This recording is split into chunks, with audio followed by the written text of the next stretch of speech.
ശബരിമലയിൽ മൂന്നാം അറസ്റ്റും നടന്നതോടെ ആ പ്രതിയുടെ മൊഴിയിൽ നിന്നും പുറത്തു വരുന്നത് പിണറായി സർക്കാരിനെ ശക്തമായി ആടി ഉലയ്ക്കുന്ന തരത്തിലുള്ള വാർത്തകളാണ്.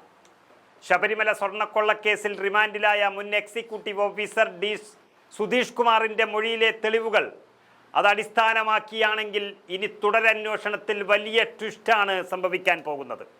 ദേവസ്വം ബോർഡിനെ കൂടുതൽ പ്രതിസന്ധിയിലാക്കും എന്നുള്ളത് CPM തന്നെ ഉറപ്പിച്ചിരിക്കുന്ന മട്ടാണ്. എല്ലാം അറിഞ്ഞുകൊണ്ടുള്ളതാണ് എന്നാണ് അദ്ദേഹം പറയുന്നത്. എല്ലാ പ്രമുഖരും അറിഞ്ഞുകൊണ്ടുള്ളതാണ് എന്നുള്ളതാണ് അദ്ദേഹത്തിൻ്റെ മൊഴി.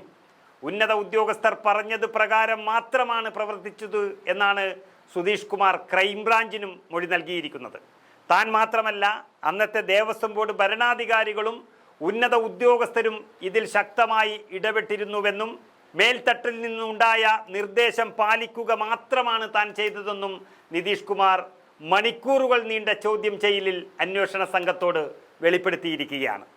ഇതിൽ പറഞ്ഞിരിക്കുന്നത് മുകളിൽ നിന്നുള്ളവർ ആര് എന്നറിയാനുള്ളതാണ് ഇനിയുള്ള അന്വേഷണം. ദേവസ്വം ബോർഡ് ഉദ്യോഗസ്ഥരും ദേവസ്വം ബോർഡ് അംഗങ്ങളും സർക്കാർ നിയോഗിച്ച എല്ലാവരും തന്നെ ഇതിൽ ഉൾപ്പെട്ടിട്ടുണ്ട് എന്ന് പറയുമ്പോൾ അവരെ കൊണ്ട് ഈ പണി ചെയ്യിപ്പിച്ചതാര് എന്നുള്ളത് കൂടി അന്വേഷിക്കുകയാണ്. രേഖകളിൽ സ്വർണം പൂശിയ പാളികൾ എന്ന പരാമർശം ഒഴിവാക്കിയതും മേലുദ്യോഗസ്ഥർ നൽകിയ നിർദ്ദേശപ്രകാരമാണെന്നാണ് അദ്ദേഹത്തിൻ്റെ മൊഴിയിൽ പറയുന്നത്. എക്സിക്യൂട്ടീവ് ഓഫീസർ മാത്രം വിചാരിച്ചാൽ ഇത്തരമൊരു മാറ്റം രേഖകളിൽ വരുത്താൻ കഴിയില്ലെന്നും അന്നേൽപ്പിച്ച ജോലി മാത്രമാണ് നിർവഹിച്ചത് എന്ന് സുധീഷ് കുമാറിൻ്റെ മറുപടി എന്നാണ് അറിയുന്നത്. സ്വർണം പൂശിയ പാളികൾ ഉണ്ണികൃഷ്ണൻ പോറ്റിക്ക് കൈമാറിയത് ദേവസ്വം ബോർഡിൽ നിന്നുള്ള നിർദ്ദേശപ്രകാരമാണ്. സ്വന്തം ഇഷ്ടപ്രകാരമല്ല. ദേവസ്വം ബോർഡിൽ നിന്ന് അതിൻ്റെ ഉത്തരവാദിത്തപ്പെട്ടവർ അതൊരു പക്ഷേ മന്ത്രിയിലേക്കും വരെ എത്താമെന്നുള്ള സൂചനയാണ് സുധീഷ് കുമാർ നൽകുന്നത്. ഓരോ ഘട്ടത്തിലും ഇത് സംബന്ധിച്ചുള്ള വിവരങ്ങൾ മേലുദ്യോഗസ്ഥർക്ക് കൈമാറിയിരുന്നു.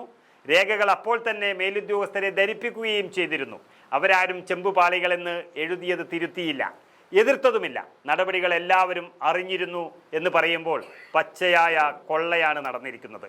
സ്വർണം പൂശിയ പാളികൾ കൈമാറിയ സമയത്ത് നടന്ന ചർച്ചകളുടെയും നടപടികളുടെയും വിശദാംശങ്ങളും സുധീഷ് കുമാർ അന്വേഷണ സംഘത്തിന് മുന്നിലെല്ലാം വിവരിച്ചു കഴിഞ്ഞു. അന്നത്തെ ദേവസ്വം ഭരണാധികാരികളിലേക്കും കമ്മീഷണർ അടക്കമുള്ള ഉന്നത ഉദ്യോഗസ്ഥരിലേക്കും ഇതുപ്രകാരം അന്വേഷണം നീളുകയാണ്. അതിനുള്ള എല്ലാ തയ്യാറെടുപ്പുകളും അന്വേഷണ സംഘം നടത്തിക്കഴിഞ്ഞു. അത് ബഹുമാനപ്പെട്ട ഹൈക്കോടതിയെ മാത്രമേ അവർ ഔദ്യോഗികമായി അറിയിക്കുകയുള്ളൂ. സുധീഷ് കുമാറിൻ്റെ മൊഴി വിശകലനം ചെയ്യാനും ലഭിച്ച തെളിവുകളുമായി ഒത്തുനോക്കാനുമുള്ള നടപടികൾ ഇപ്പോൾ തുടങ്ങിയിരിക്കുകയാണ്. മൊഴി ശരിവെക്കുന്ന മുറയ്ക്ക് ഉന്നതരെ എല്ലാം ചോദ്യം ചെയ്യും. നിലവിലെ സാഹചര്യത്തിൽ ഇവരും പ്രതിയാകാനും അറസ്റ്റിനും സാധ്യതയുണ്ട് എന്നാണ് പറയുന്നത്. അതായത് മുഖ്യമന്ത്രി പിണറായി വിജയൻ്റെ ഇടതും വലതും നിൽക്കുന്ന ദേവസ്വം ബോർഡ് പ്രസിഡന്റുമാരും അതുപോലെ കമ്മീഷണർമാരും അടക്കമുള്ളവരാണ് തനിക്ക് നിർദ്ദേശം നൽകിയത് എന്നുള്ള മൊഴി അത് പിണറായി വിജയനെ തന്നെ ആടി ഉലയ്ക്കുകയാണ് യഥാർത്ഥത്തിൽ.